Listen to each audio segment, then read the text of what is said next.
Okay, thank you. So today I'm going to try to convince you and give you good reasons why games are important, why you should develop games and starting now. And I'm going to give you an overview of the activities that we perform at Técnico on teaching and research that can help you on that. So the first thing I want to start is that games are great, and I hope all of you here agree with that. But I'm going to work on this to motivate you to why games are important for society and should be developed. So they have value. They have value for people and for society. What I mean by this, in general, games are seen as anti-boredom and anti-stress pills. So you play games because you want some emotional regulation, or because you're stressed, or you want to have fun, or you just want to spend time. But this is not enough. There's a lot of things on games that are actually quite important for society. And one thing that games promote is this vessel for you to go deep into imaginary worlds and to fulfill dreams. Okay, this is for me, for example, playing Mass Effect was a great experience. I could travel around the universe, meet different species, explore planets. And these are things I cannot do in real life, so I can only imagine and dream of doing it. And games can do a lot of this for many people. So many different people have different dreams that you can fulfill part of that here. There are also mechanisms for self-expression, okay? Games can also help you define who you are, what you do. And this can be done together with your friends, so you can get a shared meaning of the things that you do. You can create, craft new worlds, create identity for yourself. And this is also why one of the reasons Minecraft is an awesome game and why my kids and lots of people play this game as well. But I want to stress more this one. So they also have cultural values in the sense games are good media to transmit values that you think are good or bad. They can also tell stories of heroes that we like. They can put the world into perspective, like this War of Mine does. So you can play and see the war in the perspective of civilians that want to survive this. So you can use games to make people think about issues on society and try to solve them as well. And of course, games are a big business, and they are not only a business for game developers, they're actually a business for players as well. They are a business for esports, for media, so lots of business around the games, and this is growing all the time. But this is not really something new for you. What I want to add is that actually games are also a good tool to solve problems, okay? For example, games are quite good at engaging people and motivating them to do tasks, perform tasks. And this is being successfully applied to healthcare, for example. If you want the people to do repetitive, boring tasks for therapy, for recovering from disasters, for example, as you see in the jewel mine, so you can actually engage them into do these things and immerse them in an activity that they do perform correctly the task they need to recover. On the other hand, games are also about learning. You usually learn a lot about the mechanics and what you need to do to perform well in the game. And this is being applied for learning for many years. I really enjoy this example, Cellcraft, which is a very simple game. It's not new, old game, but where you play as a cell, and you have to survive this hostile world that has virus, that you need to look for food, and you need to construct the cell, and you understand how the organelles work, what their functions, how they work together for the survival of the cell. So if you, for learning practical skills in particular, where you have to explore and play and fail, games are quite impressive. And something that is actually also not very new, but is being applied quite well, is to engage people in the crowdsourcing labor, let's say. For example, for citizen science. Foldit puts a lots of people to solve very complex problems of protein folding that are then used by scientists to explore new applications of this. There are other examples, for example, labeling images or classifying clusters of stars, galaxies. You find very examples that you have millions of people working together to solve problems for the scientists and to promote science and evolve. So there are lots of other typical applications of games. Okay, so games can have a serious purpose for health training, advertisement, news, productivity for your self-improvement of your organization skills, for example, or even art. But actually, this is not the main message I want to stress today. I want you to think of games as a tool for you. And I think developing games is an excellent activity for self-development. What I mean by this is when you develop games, you develop lots of skills, starting by the technical skills. And in this case, probably in your case, will be programming.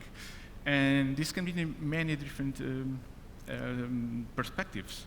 Graphics programming, sound programming, network, and there's lots of things that a game can foster you to try and explore and learn. But it's a bit more than that, because your creative skills are also improved. Because you're trying to build something with a goal, with a designed experience. Yeah, for fun in general. You have a message where you want the game to work in a certain way. And for that, you really need to push your creative skills to make it happen. You also need communication skills. You need to communicate to others what is your game about, especially if you want to move it into a business and you want to sell it or promote it. And also to communicate among the team. So you also need to communicate with others that have different skills, different strengths, because it's a highly multimedia medium. You need graphical design, music, storytelling, and so on. And this interplay with different perspectives improve you as well as a team member.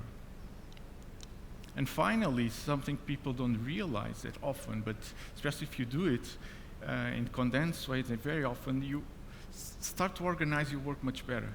So your organization skills improve as well with this.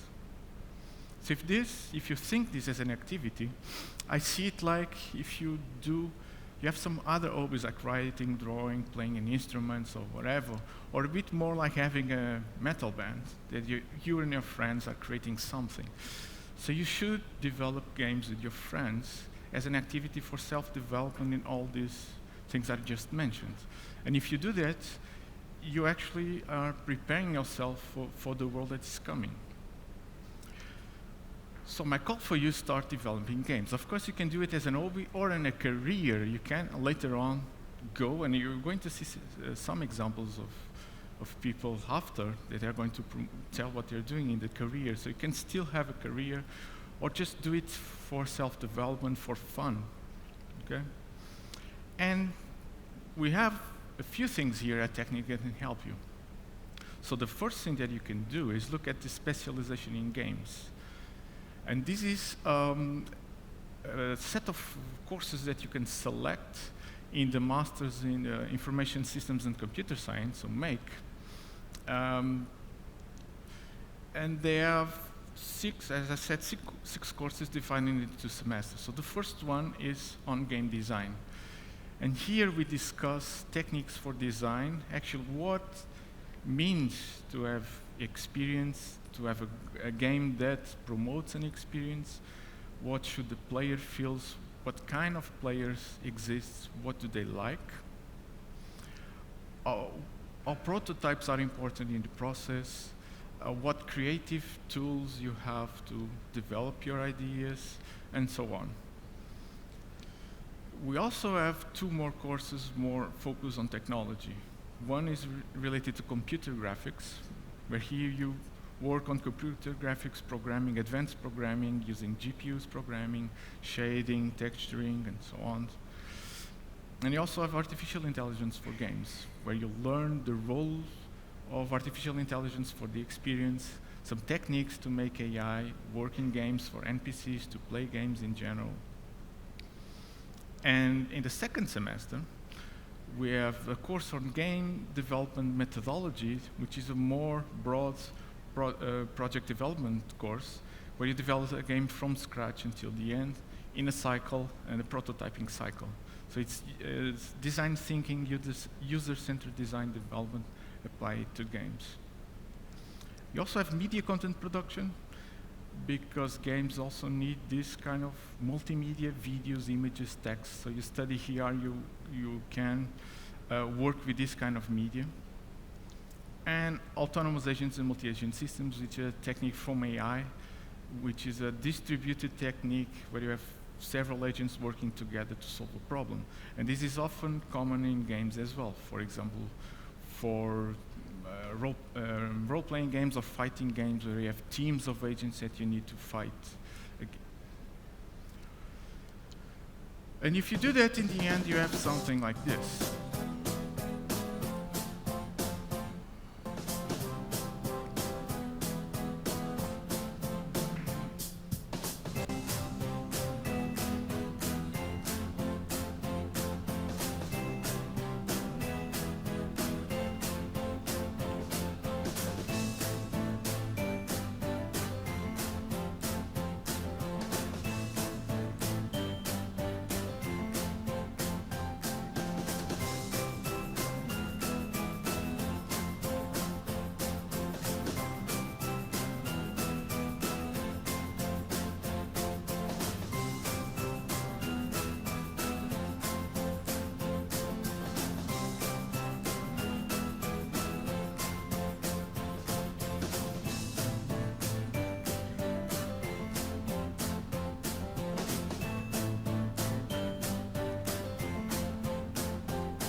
It's a very cool game, very interesting, that was developed a few years ago by some students.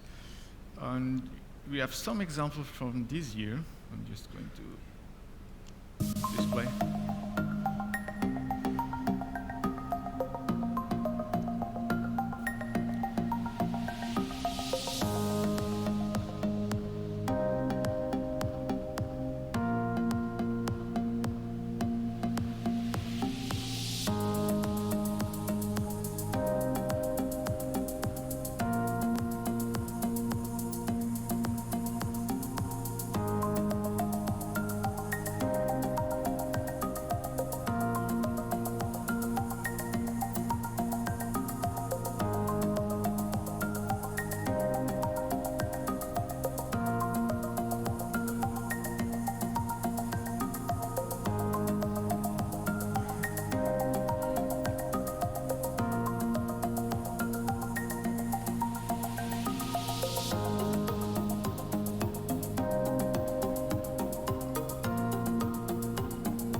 These are just some examples of things that you can build in the courses. We usually have around 10 to 15 different games developing, and they are more mature in the second semester, but even in the first semester you can build something fun.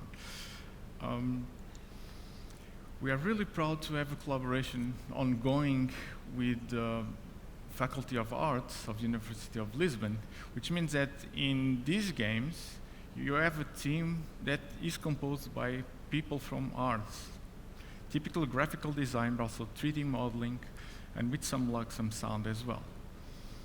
We also have an ongoing collaboration with the management department. So we are trying to put together teams that also include people that is concerned about the business model and the management of the game if it becomes a product. So how to position it in the market, how to sell it, how to get money and profit from it. And we believe this collaboration between people of different skills is actually quite important, and we try to do it as much as possible in the course. So if you take the specialization in games, you have the chance to work with these people. And usually it works quite well. This is a picture we take from all the teams in the end, and usually they really show the enthusiasm and the great work they did together.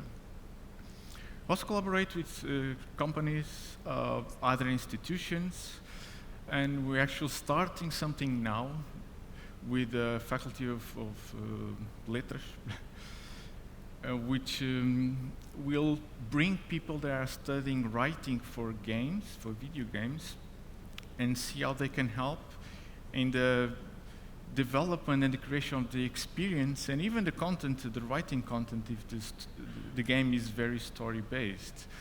And so we want to increase the size of the teams and also the challenges, but to enrich the work and the teamwork that we actually develop in these courses. Okay, furthermore, so you can study games, that you can also follow and should follow us in the games lab. There are some, and visit us in the Tagus Park campus and visit us in these links. So there we have a very interesting room where you can show some of the work that have been done, and the room hosts the development of games as well.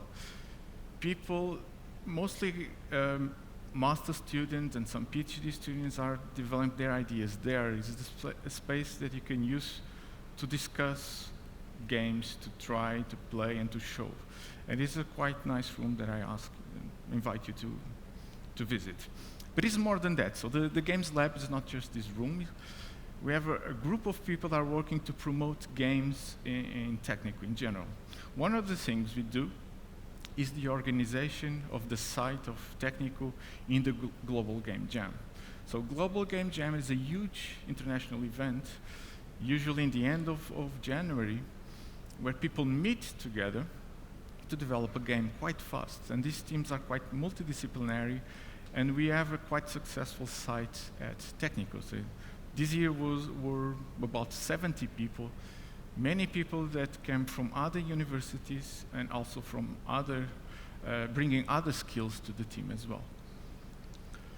So the idea is to develop a game in a very, very short time, so 48 hours. It's impressive the things that can be actually built in 48 hours. You have to follow a team, so you also have an invited talk, an introduction to the team. This year was Repair. And as I said, you just join a multidisciplinary team to do the job in 48 hours. In our case, we have some celebrations, some prizes with the support of companies like Miniclip. And it's quite fun. So pay attention to this next year. You need to wait 1 year because it's usually in January. Another thing we do right from the start of the specialization in games is actually the start of teaching in games in Técnico that started, 12 or 13 years ago. We have an exhibition in the campus where everybody shows the games they develop through the semester. So this is, in part, the place where people in the course show the end results of the development of their games, but we also invite people in general from this community to present projects they are developing with their friends. The only condition we have is that they are students of Técnico. Actually, it can be professors as well. We also have board games, different games, and people that come with the same game 2 years in a row just to show how it improved. And this exhibition gets some exposure from media. Also, people from game companies come and visit, and it's quite fun as well. So this year is going to be on 26th of May, so just invite you to go there. As I said, the idea here is that you can see what's happening in the game development scene at Técnico. You can play the games, so try themselves. And by playing the games, you are actually helping the teams to improve the games as well. And this is part of the teaching side. So putting your game to the audience is a very important process. And of course, we invite you to show your game as well. Just send us a note and just go there. We often have workshops, invited workshops, so it depends on the opportunity. So last year we had Ernest Adams giving a game design workshop, actually 2 game design workshops. We're planning to have a board game design workshop this year. Not sure if it's already settled, but we do often have these opportunities to invite people to present some extracurricular training as well. And one of the events actually proud of, it's the Talk and Play.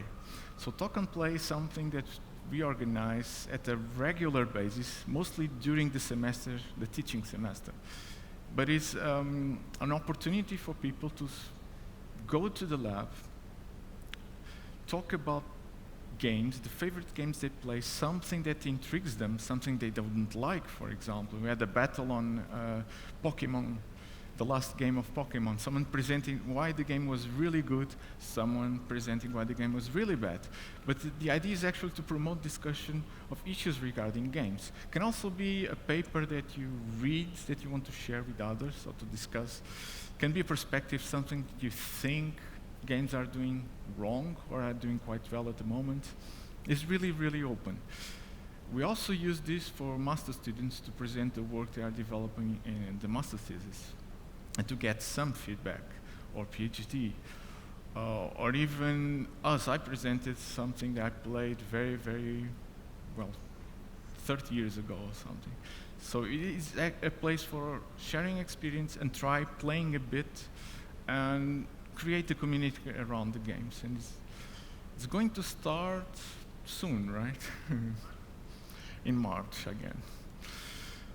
So the idea of this is that we have every 15 days a space where you can show and play and discuss things that you like about games, or as I said, that you don't like. We do stream this on the Facebook page.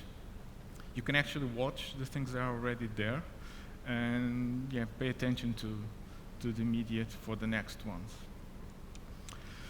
Another thing we do is try to have a good relation with the former students and keep them engaged in the activities of the lab and the teaching, well, for creating the sense of community again, but also to help them to help us fixing the things that and our vision for the teaching and the activities, and for them to motivate new students as well. So this is usually in the first semester around October, November, and we invite former students to talk about the experience, what they've been doing, the problems they faced when entering the industry, and giving some advice. It is quite informal as well. We show a bit of the things that have been developed in the lab. We also have snacks, of course, and a dinner where we have a very informal meeting to talk about several issues. So this year, this word invite is. So Antonio was a junior developer at ZPX, which is actually now FunCon as well. Nuno Fons is one of our seniors. He was working in the CD Projekt Red. It just was, wanted to come back to Portugal as well. And André is in the splash damage, so he went to UK to develop games. And we always have somebody, because we are fortunate to have people that have good careers in the game industry. And we do have something new. And this is also another invitation for you. So from this year, we started Game Dev Técnico, which is a students club or started as a students club. And the idea is that students here are joined together to develop games. So if you want to develop games, you want to know more about, also contact these guys, check the Twitter, and they're actually in front, so just say, these guys, you should talk to them. And looking forward for this. They already developed a few things. So they had the participation in a game dev in the Global Game Jam, and they are exploring concepts with AR. I don't have the good video to show, but the game is quite interesting because it's a tower, kind of a tower defense game, where you also attack.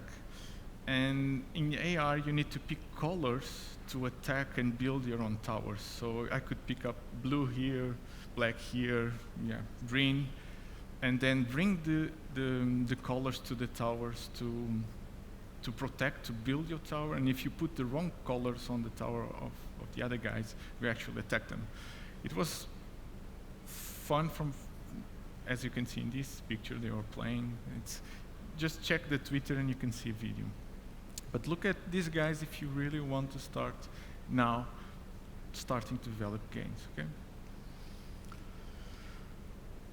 Okay, I'm moving now a bit for the research, although the research and teaching are a bit together in the sense that we do develop a lot of master theses and PhD theses. They are more towards research, but they are part of the training as a student of Técnico as well. And I have 3 directions here to show you of some of the work I've been doing. And I'm showing more my perspective, but there are other professors involved. They have different things. They are a bit related. So the first one is applied gaming. So games that you can use for more serious purpose. And one of the things that I've been doing a lot is trying to use games for learning. As I said in the beginning, as games can actually be quite good at motivating and engaging people, they have these learning capabilities. And one of the simple examples we have is a game that we built for children, and I did this together with the civil engineering department here. And it's a game where you, as a child, have to face a situation where you have an earthquake. So in the beginning, you have to construct a kit, and this is just for you to remind kids or to tell them what are really important things they should care about in case of an emergency. And that's not their toys or consoles that they usually try to bring. It's more about food, water, lights, for example. And then they are placed inside this house, and things start to shake all around. And they have to find a place to hide. What's really interesting when we watch kids playing this is that they get killed a lot, so they love that. So they try to go to the balcony and say, oh, I'll fall apart. Then they go to the bathroom and they are all cut with the glasses. Of course, this is very cute because it's for young kids.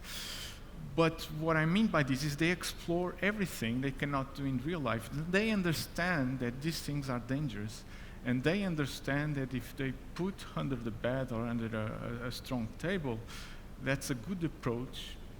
And we also force them to wait, because in this game, you have a second wave typically. So you have the earthquake, and if you just move too fast out of the house, you can be caught by the second one. So be attentive for this. Then there's a level with a tsunami, so that they can follow a bit all these disasters that can come through. And they experience, play with it, and get something to discuss at home.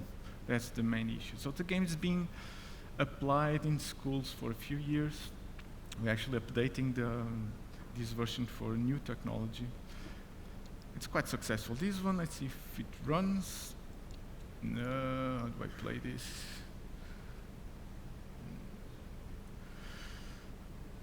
Okay, this is a game that's been developed for Faraday Museum. I'll talk later.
Okay, so the idea behind this is that you can improve a visit to a museum using this kind of technology, and games in particular.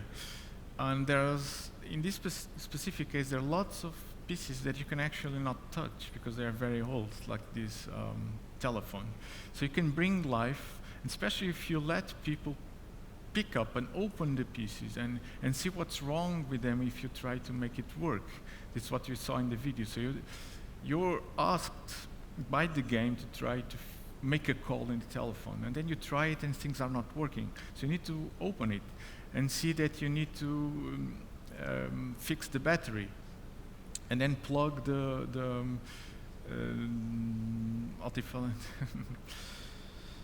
and so while you're doing it, you learn how things, you get some explanations and see how things actually are created and work.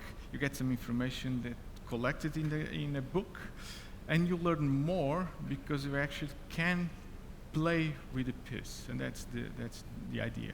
We are doing more for the museum, and in particular they have experience. You can touch some of them, like an engine that you can rotate to produce some electricity and see how electric fields go with magnetic fields to generate rotation, for example. And we're using the same approach to give more information to people what's going on, so you can actually visualize the fields, the electronic fields, the electromagnetic fields, and learn more about that as well.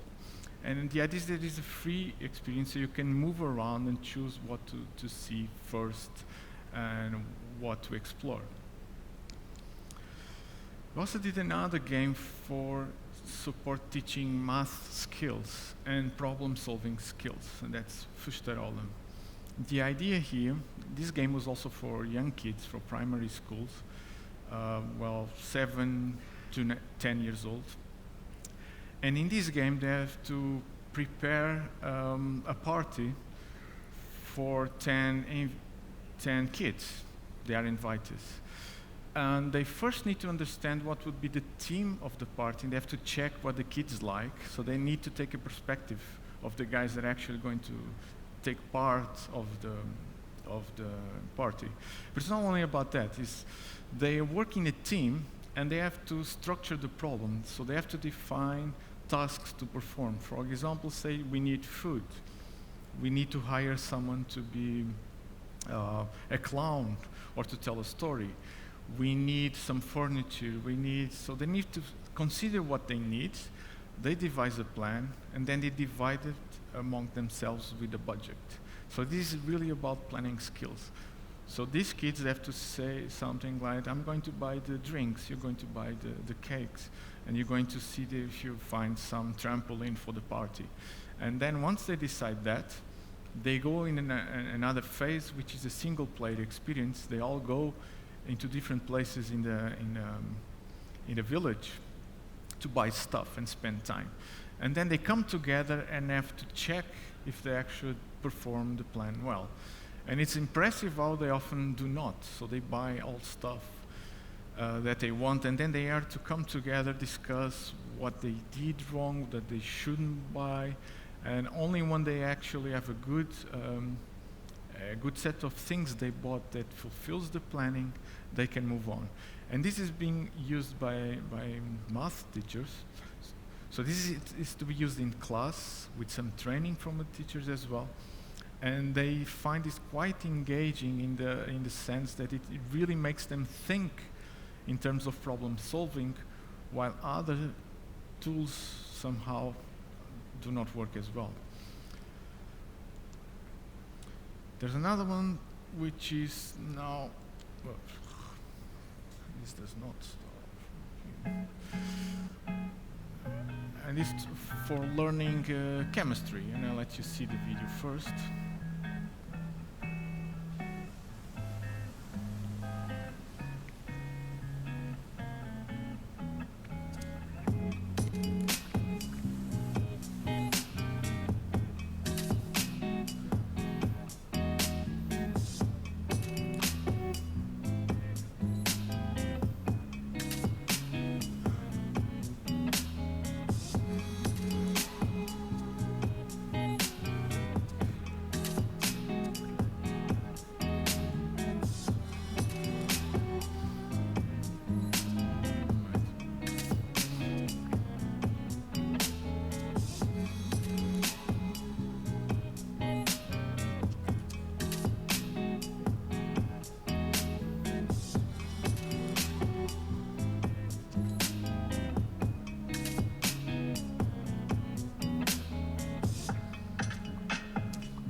this game is a VR game, as you see. And the idea is that you grant the ability for people to be able to create molecules, so pick up atoms and join them together to create organic compost. And this was targeted at the time for high school kids, and we are now working on a version actually with the chemistry department here at Técnico to make it available as a tool for the course on organic chemistry here. And through this game, so they will learn the nomenclature of these molecules, but also the structure, because structure then grants different properties to components. And it's again like a virtual lab. You can play with it, make mistakes with no big issues, play around to understand the structure, and go with the different challenges that you have there. So they do now this into a physical wood structure, but it's not as flexible for this kind of interactions, that you can actually do huge structures and play better with them. And as you see, this is freehand, so there's lots of research here on freehand interaction as well. This is something still draft, but I wanted to mention. So this is a game about management of energy systems as a national-wide. So this game is being built to be a tool in the MOOC that is being developed in the MOOC course that actually you can take.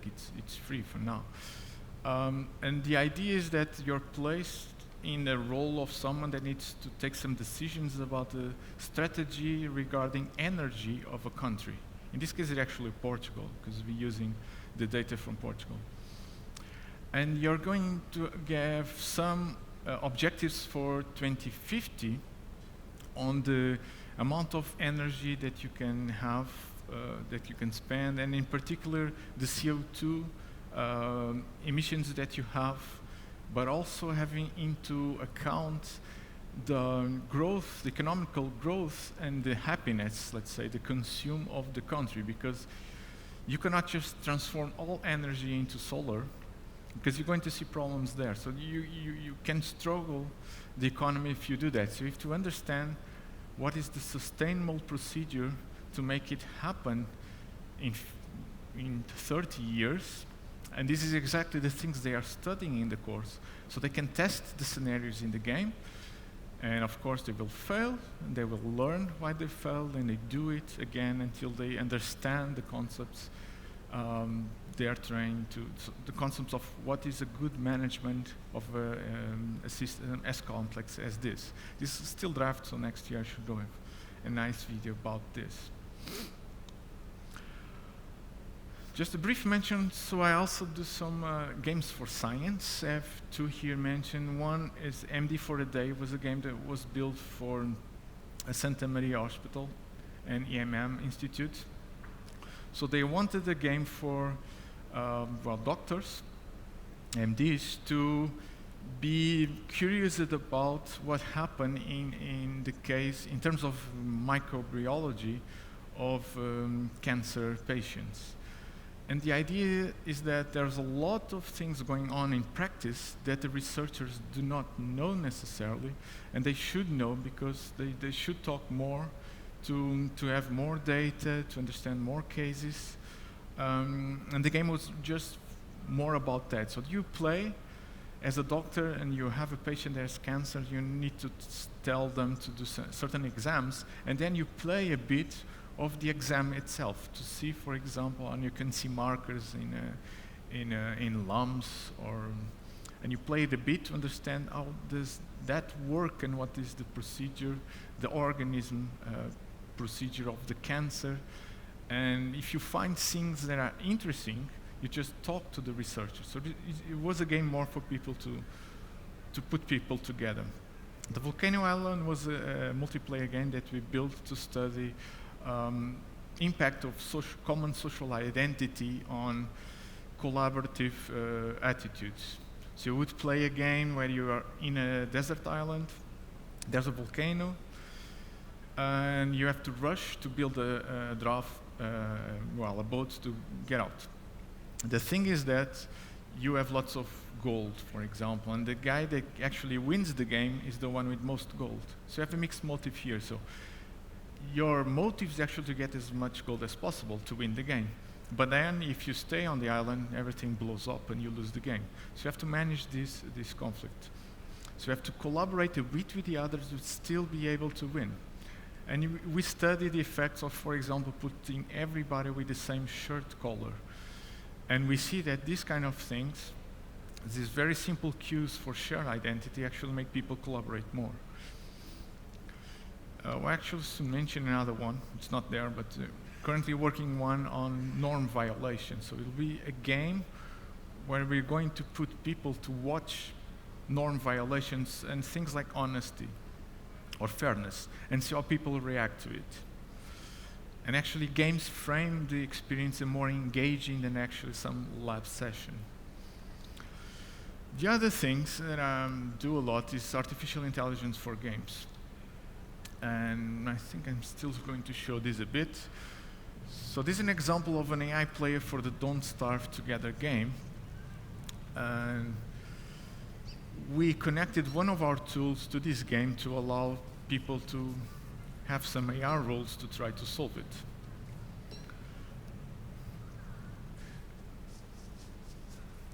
So this was the work of a master student, and we have now the tool available. The tool is being used in the AI game course as well.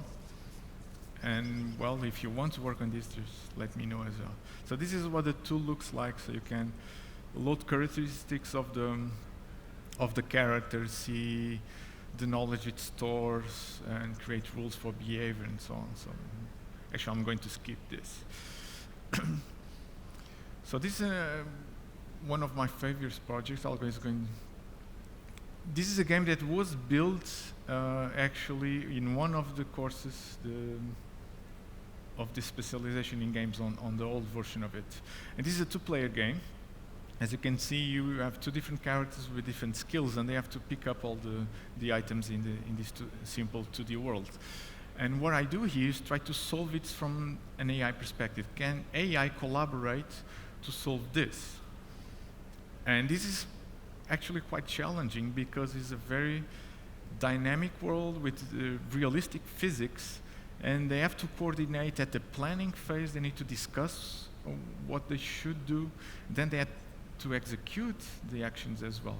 And usually in games, actions are a bit more discrete than this. So, and with these two, actually have a broad set of research that I do here. So we develop AI to play games, is one of the tracks of research, but also to procedurally generate levels. In the case of this two-player game, the Geometry Friends game, I also have work to try to come up with levels that are good for collaboration. So how do we measure good collaboration? How do we generate a level that actually is good at it as well? And it's fun, balanced, and so there's a quite open research question, and I'm addressing that.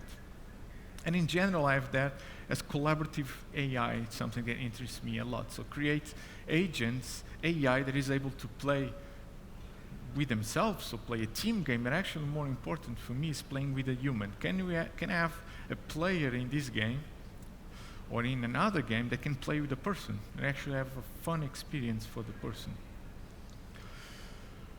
In another thing, so I have had some work on a tool for creating emotional and social behavior for characters in games. You can check it. And this is being used by game companies through a project to build good AI for their games. In this case, I might skip it a bit. So this was a Dutch.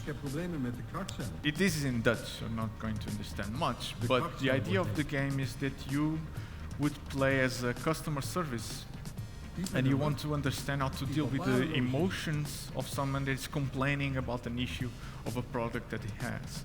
In this case, it's space parts.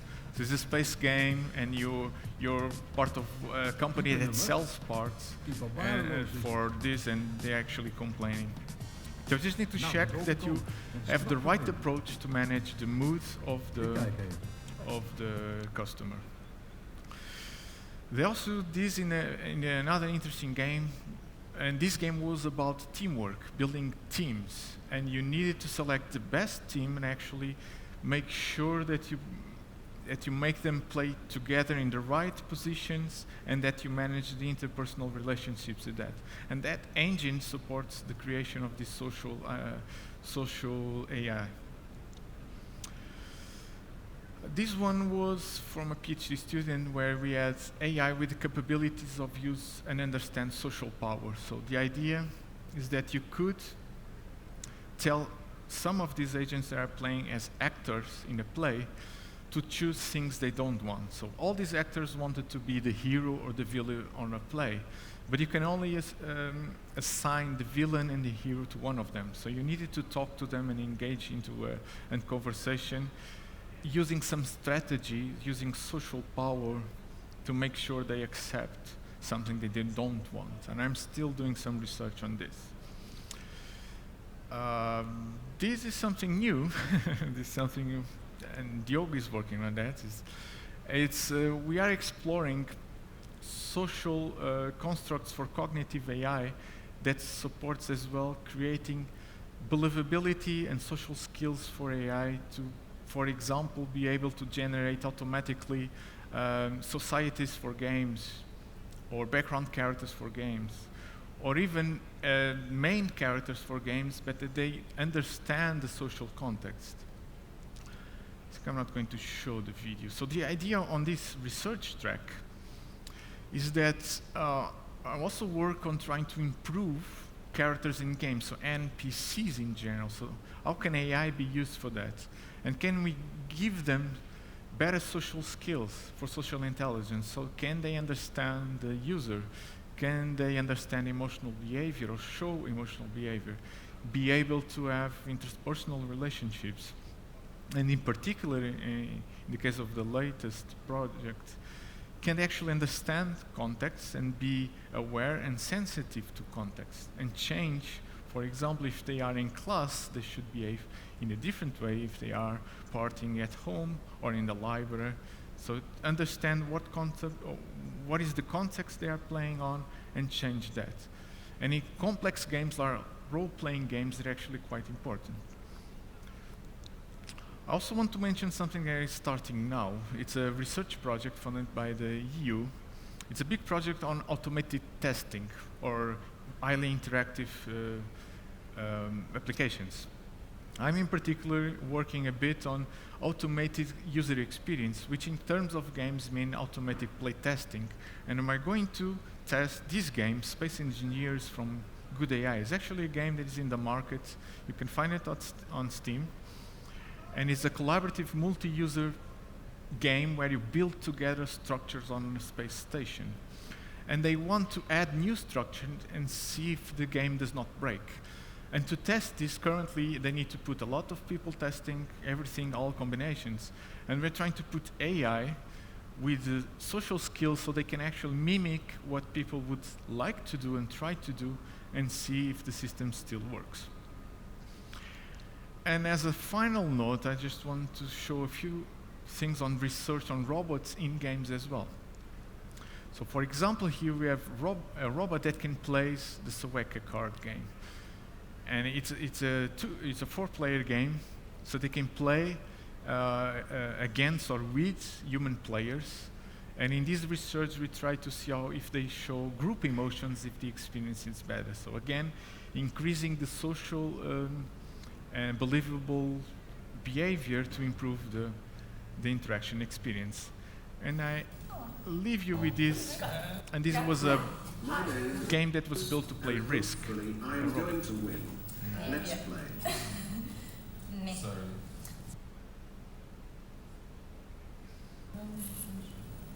Come on, Johanna. I'm rooting for you. Har vi knowing? And now, player that I don't like is taking an hour to play. Samuel, you sausage head.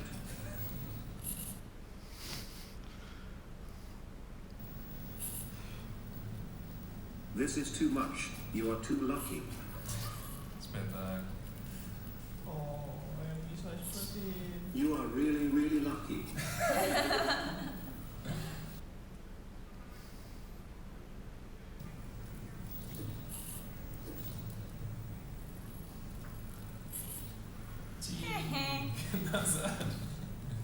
É, mas não pronuncias sobre isto. Ah, porque ele pode me ver. Ah, mas isto sou eu. Depois. O que é que ele está a fazer? Ah, tu és tu, tá. I like you, but I need to attack. Pois, já. Okay, so in this project we need to deal with the embodiment and because it's a game that is played around a table. They probably should look at the other players, at what's happening in the board. Also show some emotion behavior as well, some preferences of the players, and we play this to make it a good experience. Because usually in these kind of games, humans just team up together to kill the bot and then play together. And we try to make this not happen. If the AI is interested in actually a good social role as a teammate in the game, then the experience is better and the robot is accepted as an AI player. Okay, and just to finalize, we are a big team, so I'll just give you a few names here. So there's other professors involved in the specialization in games and the history of more than 10 years of games in Portugal, in Técnico. Also some people from other faculties. Some people are not with us, they move for another university. And there's lots of students, the names that some of the guys are here that run the activities of the Games Lab and the Game Dev Club. Okay, thank you. Send me an email if you're interested in this. Just check these links for the activities, and you're welcome to show in the lab. Thank you.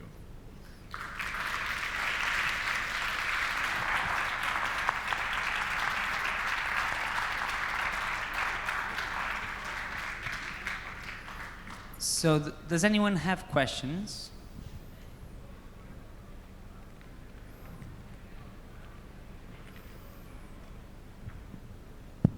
Hey Rui, I really enjoyed your presentation. Thank you very much. I wanted to ask you what games developed here on Técnico or from Técnico graduates are available on Steam, so I can maybe support the local development of video games.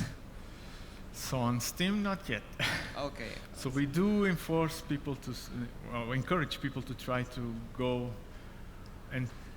with their project a bit further, but they are still developing the scope of a teaching activity. You can find some on the net, so they are self-published, so you can try to play them. But as far as I know, we don't have one on Steam. Okay, fine, it's okay. Does anyone have any more questions for Rui? Okay.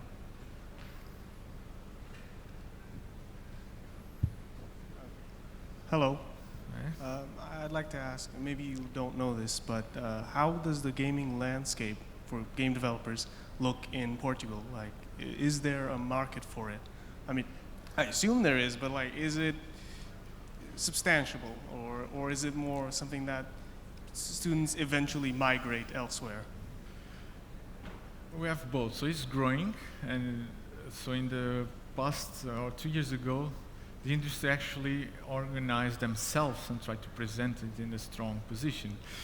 But I have to admit that we have, 3, 4 big sustainable companies, and we have a lot they are trying to strive new games, and they publish 1, 2 games, and they need to restructure themselves. But the tissue of game developers is actually growing, so there's lots of people that are trying. So I'm quite enthusiastic about that. But the industry is still quite young. So we've been around doing games, but I think in the particular 2, 3 past years, we have been able to put games on Steam, on PS4, so it's starting to grow a lot. So I do have some contacts of some of the companies if you want. And actually the mission here that we have is to prepare people and to motivate them to work. Of course, we also encourage people to go out, learn, and then come back. And it's starting to happen now, and I think it's actually an important part of this process. So we have people that were abroad more than 10 years and now coming back and bring the experience. We also have people coming from the US that now comes to Lisbon. And I think this is quite an important phase of the industry. I expect some improvement in the next few years. Thank you. Great, thank you. I know you have a question. We'll have to move that to showcase. Let's just thank our speaker again and pick the winner for the session. Okay. Thank you.